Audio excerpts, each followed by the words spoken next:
In this session, we will explain Tailstock Quill Position Proximity Setting. The tailstock supports the workpiece during turning. It's used mainly for machining shafts. Here is the component mounted in the spindle chuck for turning. Proximity sensors detect the tailstock quill's home and forward positions. To clamp the component, first loosen the tailstock body bolts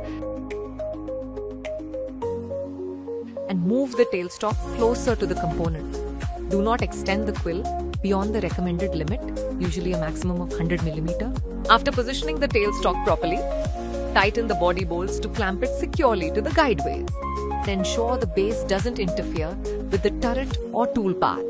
Operate the quill forward using the foot switch and close the door to start the automatic machining cycle.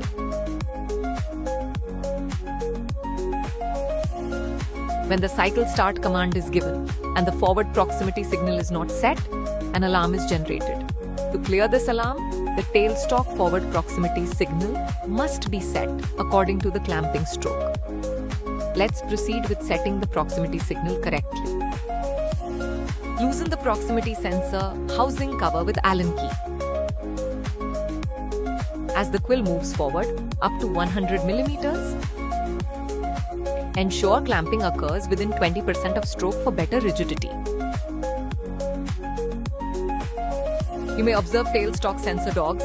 Tailstock forward proximity switch is not sensed as sensor dog is weak, which needs adjustment. To adjust the quill forward proximity sensor, loosen the forward sensor clamping dog with the Allen key.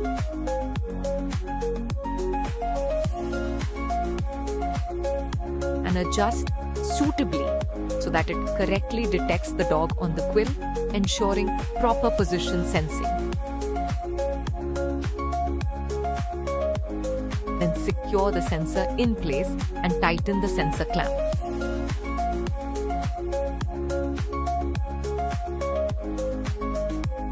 If the quill sensor dog passes the forward sensor and the signal turns off again, then this alarm will be triggered. Loosen the quill forward proximity sensor clamp. We will adjust forward proximity sensor to correctly detect the dog on the quill for accurate position sensing. Now the alarm is cleared. Then tighten the clamp to secure it. If the alarm persists after setting the proximity, check the proximity switch signal. X 0.4 equals to 1 and inspect the sensor face for physical damage. Test the sensor manually and replace it if faulty.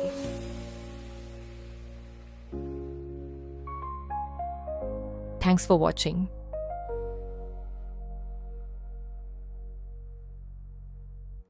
Subscribe for more CNC tutorial and share your results in the comments.